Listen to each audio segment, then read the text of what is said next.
South Island is jam-packed. It's crazy to think how much is squeezed into this size of a place. But don't let its modest population and size fool you. This place has so many bucket list experiences that most countries would blush. Covering everything South Island has to cover in one video would be impossible. Though you can check out more detailed videos of certain spots on my channel. So instead, let's focus on South Island's top 10 experiences and what it has to offer. These will be ranked in a very scientific way. My gut, I cannot wait to see this. And personal preferences as an American who has visited South New Zealand. What else to say? So feel free to disagree with me and yell at me in the comments. I feel like it was good up to the last 2 miles and now I'm just exhausted. These felt like the most unique and truly New Zealand experiences that you can't get anywhere else on Earth. But without further ado, let's hop in the car. I'm driving on the wrong side. Alex, how do you feel about driving? Overwhelmed, horrified, out of place.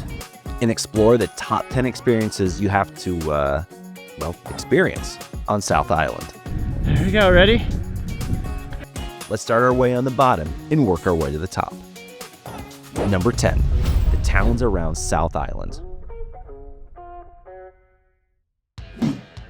Though South Island might be known more for its natural beauty, don't overlook its friendly towns. Queenstown, Nelson, Christchurch, and Tianu each offer a slice of South Island culture, cuisine, and laid-back charm that gives New Zealand its heart. Cheers, cheers, cheers, cheers, cheers. Queenstown is known as the adventure capital of the world. And for good reason. This little town jams in adventures like skydiving, paragliding, to jet boating in Shotover Canyon. But it's also full of boutique shops, world-class restaurants, and even this cool pod hotel I stayed at. You can even do less exciting things like this small lake cruise. Hello. Nelson is known more for its sunshine, art scene, and as a gateway to the Abel Tasman National Park. Meanwhile, Christchurch blends English garden city vibes with urban regeneration following the 2011 earthquake.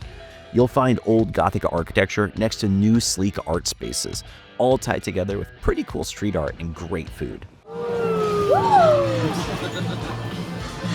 Beautiful! Thank you. Don't skip the smaller spots. Places like Wanaka, Arrowtown, or Tianu, all bursting with character, friendly locals, and mouth-watering meat pies that you'll still dream about months later. Or at least I did. Number 9. The Blue Pools in Mount Aspiring National Park. The Blue Pools are exactly what they sound like. Impossibly turquoise pools of glacial water tucked into a beech forest in Mount Aspiring National Park.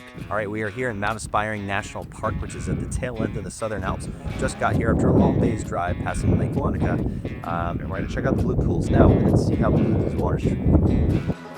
It's one of those short hikes, just 15 to 20 minutes from the car park, that delivers way above its weight class. The water is so clear you can see right to the bottom. The pools are so blue because of the glacier water. And the swing bridge offers an iconic view over the river. If you're brave, or just trying to impress your travel buddies, you can even jump into the freezing blue water. But pro tip, it's cold, like bone-chilling glacial melt ice cold. Is it really cold? This place is also a great example of how accessible South Island's beauty is. Not everything requires a multi-day hike, though I will get into some of that later. I am really tired right now. Oh, I'm out of shape. Just park, walk, and be amazed. It's like Mother Nature's just showing off. Number 8, the real locals, the wildlife. At number 8 are the most local of all locals, the wildlife. South Island is a haven for unique species that you can't find anywhere else on Earth. You have a bird population that is unlike anywhere else on the planet, literally bred not to be afraid of people because, up until humans came around to spoil the party, they had no mammals or reptiles to worry about for predators. So now you have multiple species of flightless birds, like the weka, or the more rare but famous kiwi. And of course, let's not forget the cheeky kia, an alpine parrot that's native to New Zealand. Kelly spotted one at the top of a rainy mountain, with literally no fear of people. I ran into a kia, which is an alpine parrot, the only alpine parrot in the world. Apparently, they are quite tricky or trickstery. They like to steal things, so if you leave your gear outside, it may go. God damn it. We've also got seals that spot the many bays around the island. We're exploring tide pools right now. There's seals just kind of bathing, sunbathing on the rocks or wind bathing because it's pretty cold. And some really neat birds that are just kind of hunting for food in the small puddles and just waves crashing against the rocks. It is gorgeous here. And so much more, it's almost impossible to count all this wildlife. And without the lions, tigers, and bears... Hey, bear! Oh my, will you have an awesome time in New Zealand without having to worry about having an animal eat your snacks or you on your hike. Not as good as Italian-style beef marinara. Wildlife here isn't just something you glimpse from a distance. It's woven into the everyday landscape in a way that feels absolutely magical. Coming in at number 7 is the classic South Island road trip. If you love driving, or even if you don't, New Zealand turns the roads itself into the destination. The roads here wind through mountain passes, hug wild coastlines, and past shimmering lakes. The drive from Queenstown to Wanaka over the Crown Range, breathtaking. The stretch up the west coast from Haas to Nelson, easily one of the most beautiful coastal drives in the world. You'll pass through rolling sheep-filled pastures. This has got the world's cutest picture of a sheep, and I'm very happy. It is so cute. Eerie, foggy valleys, and get panoramic views that make you stop the car every 10 minutes for photos. The water's like a turquoise blue, but it's really rough, and all the rocks that it's going over are super smooth from thousands and thousands of millions of years of... Or at least I do. And the drive here is just stunning. We are surrounded by mountains on every side. Every view is worthy of a stop. And I hope we have enough time to actually get to the sound, because we are constantly stopping and just admiring this amazing view, because it's awesome. And although it's not crowded with the roadside attractions, it's got plenty that are also worth a stop. Trust me, you'll quickly learn that a 3-hour drive here can take all day in the best way possible. Just remember, you're driving on the left. I'll be honest, as an American, I am not used to this, and I'm very consciously thinking about driving on the left side of the road, on the right side of the car. Woo! Awesome! But honestly, with views like this, even the wrong side feels right. Whoa. What just happened? Number 6, the Central Lakes of South Island. Dramatic, blue, and photogenic enough to fill up your camera roll or SD card. Lake Pukaki and Lake Tekapo are the stars here. Both are glacier fed, which gives them that insane electric blue color that feels almost unreal. It's beautiful. And there's a lake too. Mount Cook looms in the distance, reflected perfectly in the still water of Pukaki. It's like a Windows background in real life, which is a bit of a teaser to something we'll get to a little bit more later. Tekapo is famous for stargazing. It's a designated dark sky reserve, meaning you can lie back and look up and see the Milky Way arching across the sky. And if you want to catch a glimpse of the famous Wanaka tree, well, you'll find that in Lake Wanaka, though there's so much more to explore than that. These lakes are beautiful, huge, blue, pristine, and almost kind of spiritual. Even the sheep seem to appreciate the view. Number 5, coastal driving. If the Central Lakes are South New Zealand's soul, the coast are its wild, untamed punk rock vibes. Driving along the west coast is like being in a car commercial, except with more waterfalls and fewer stuck drivers.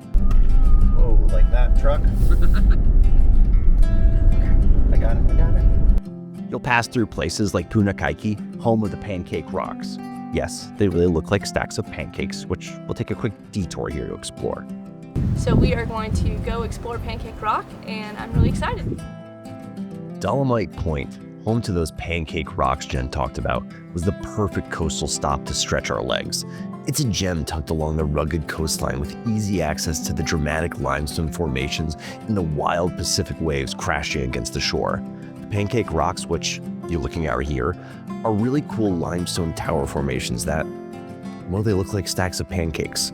So good on the naming of this place because it fits the bill. Along its path are lots of little blowholes that mark up the coastline and create some pretty rugged and dramatic wave activity. The coasts are also home to the Franz Josef and Fox glaciers, which are two of the only glaciers in the world that come down in the temperate rainforest. Honestly, these coasts and jagged cliffs are just beautiful all over here, and exploring the rocks, sea life, and tidal pools can easily take several days if you want to soak it all in. We are in Kaikoura. We're just outside of it in Ingalls Bay. And I'm gonna go look at some seals. These fur seals are everywhere in New Zealand if you just pull over and look close enough. I mean, these seals are cool, they're friendly, they're a little goofy, but they can also swim around with such grace, it's kind of unbelievable. And while watching this seal, I was able to stop at one of the best food trucks on the South Island. I'm gonna have it right here. This is so good. They have this from with salt. I thought crawfish was like crawfish in the US, but it turned out to be lobster, and I couldn't be happier. The coast feels untouched, like you're driving on the edge of the world. Bonus points if you blast Lord of the Rings soundtrack while you drive, by the way. I hear it's going to be a party of special magnificence. Number 4, Wharariki Beach. Continuing our beach theme, number 4 is such a cool place, it was worthy to be on a list all by itself. Wharariki Beach is straight out of a Windows background because, well, it is. I do a whole video on that, which you can click on above or in the description. To get there, you hike through farmland full of sheep, over dunes, So much poo. and then suddenly, boom. You're hit with one of the most surreal beaches you'll ever see. It's got gigantic sea caves, rock arches rising from the surf, and more seals than people. Can I say it's my favorite beach on earth? I'll say it, why not? This isn't your typical sunbathing beach. It's a place to explore, wander, and just be in awe. And don't forget to stop by the cafe at the trail's entrance for a bite to eat with a peacock before exploring. Out. Time to go. Number 3, the Milford Sound. Listen, we're almost there. I'm sure it'll feel great by the time we're there, but oh my God. Milford Sound is often called the 8th wonder of the world, and honestly, it lives up to the hype. Welcome to Fiordlands National Park. We are in Milford Sound, which is one of the highlights of the park. Massive cliffs rise straight out of the water. Waterfalls tumble down from heights that seem impossible.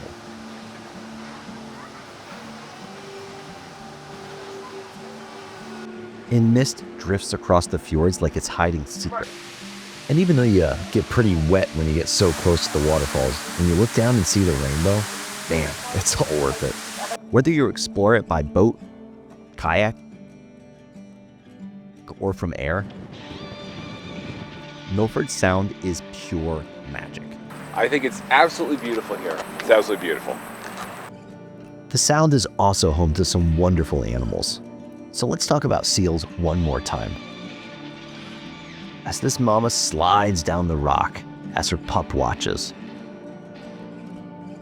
But this pup hasn't really mastered the art of entering the water yet and is quite apprehensive to jump in. As it approaches the water, it hesitates. Maybe it'll try another way in. So the mama waits very patiently as the pup tries once again, evaluates his circumstances, and maybe it'll try just one more angle before jumping in. Huh? But just when it seems like he's not gonna, into the water it goes. Just another story in this beautiful slice of sunny nature. Just bring your raincoat. It rains over 200 days a year here. You gotta keep swimming, you gotta keep swimming. Literally. Keep swimming, keep swimming. But here, that's actually a really good thing. Rain turns the cliffs into curtains of temporary waterfalls, and the whole place takes on this ethereal Jurassic Park-like feel. Getting there via the Milford Road is half the experience. So be prepared to pull over. Check out that mountain in the distance and a waterfall that just happens to be trickling down. Or a snow-capped mountain that you can see right over a river. Or crank your adventure to 11 and take an alpine hike. Whoa. Or take it easy and check out the mountain's reflections on the mirror-like lakes. And with these awesome jaw-dropping mountain tunnels that lead into this amazing fjord, this one is not a park to be missed. Number 2, Mount Cook, aka Aoraki. Mount Cook, or Aoraki, is New Zealand's highest mountain and a sacred place for the Māori people.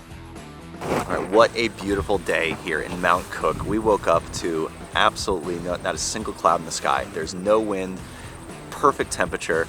We're about to hike the Sealy Tarns track, which is about a 600-meter hike up, about 2.5 hours round trip, and it is going to be absolutely gorgeous. At 12,218 feet high, it's not just tall, it's striking. The hike up here was pretty strenuous. It was mostly stairs. About 1,800 feet in elevation climb over a short period of time, so it's very steep, but well worth the view when you get to the top. Looming dramatically over the surrounding terrain like it was built for postcards. But it was definitely giving my dad bod a run for its money. Oh my God. It is stairs the whole way up. It feels, oh my God. But this is just straight up the whole time. I'm such a p***. In my defense, those are a lot of stairs. I mean, a lot of stairs. And I just don't want to underplay it for you. Just look at that. That's like been my heart rate the whole time. But when you do make it to the top, it is worth it. It is absolutely stunning over here. We can see lakes and the craters of the mountains, glaciers. The weather is perfect. It could not be better. But hiking that many stairs does take its toll. What's happening? Smells like wet dog. Luckily, if that isn't your difficulty level you want to experience, Mount Cook offers a ton of trails for every kind of experience level to give you a look of this beautiful mountain from every angle, offering stunning mountain and glacier lake views for even the easy trails. The region is also great for astronomy. With virtually no light pollution, the stars here can feel close enough to touch. Standing at the base of Mount Cook feels like standing at the roof of the world. It's a place where you realize just how big and beautiful this Earth really is. It might not be the biggest mountain on Earth, but it sure is one of the grandest. Which brings us to number 1, the South Island Treks. Finally, we get to number 1, and it's a bit of a cop-out because this can cover a lot. This is not what I expected to come out on the other side. But if there's one thing South New Zealand does better than anywhere else, it's hiking. Here, you've got the great walks, like the Rootburn Track or the Kepler Track, with its epic ridgelines and views over the fjordland, or the Abel Tasman Track, with golden beaches and crystal clear coves that feel more tropical than alpine, or our personal favorite, the Milford Track, which was nicknamed the greatest hike on Earth, and for good reason. This trail takes you 4 days and 3 nights to hike through and provides some amazing views. But it is going to be an interesting hike, so come along and let's go. What makes these great walks better than most around the world is the designated huts manned by rangers throughout the trails. It's beautiful. And there's a place to cook food. What's there to complain about? Not a thing. Not a damn thing. It gives you a chance to meet other hikers and keeps the trails in great shape and safe to adventure in. New Zealand makes hiking feel like a form of meditation. The landscapes are so breathtaking that you forget about your phone. Not that you'd have service anyway, your to-do list, and even your sore legs. And boy, will your legs get sore. I'm feeling all 33 miles right now in my legs and in my shoulders, and I tell you, I feel every one of those steps I'm taking between now and Sandfly Point. You just are. And we finally made it. That wraps up the top 10 experiences in South New Zealand, at least according to one American with a camera, a rental car, and a deep love for meat pies, pretty photos, and mountain views. Before we leave Tiano, just want to have one more meat pie. Honestly, narrowing it down to just 10 was a bit painful. Our bones and our muscles are very sore. There's so much to see here, like the glowworm caves in Tianu. They are like the larva of some kind of bug, and if we go and we keep our lights off of them, we'll see some glowing phosphorescence. So excited. Or the wine regions of Marlborough, or just stumbling on some random trail and realizing it's like the most beautiful place you've ever been. It's just beautiful. And there's lots of really cute birds everywhere, which is a bonus. If you've ever been to South New Zealand or you live there, let me know in the comments what your top experience was, or what I totally missed the mark on and need to add next time. If you haven't been yet, let me know which spot made it onto your travel bucket list. I've got more detailed videos on a bunch of these places here on the channel, like the Wharariki Beach or the Milford Track. So if you're planning a trip or just need a dose of wanderlust, please check those videos out. And don't forget to like and subscribe so you don't miss any of the upcoming adventures. There's plenty more where this came from. Yes, we made it. Thanks for watching, and we'll see you on your next adventure. Is he still recording us? Thanks for watching. I hope you liked the adventure and it inspires you to take some of your own. If you want more, make sure to hit the like and subscribe button and check out some more from my channel. Thanks.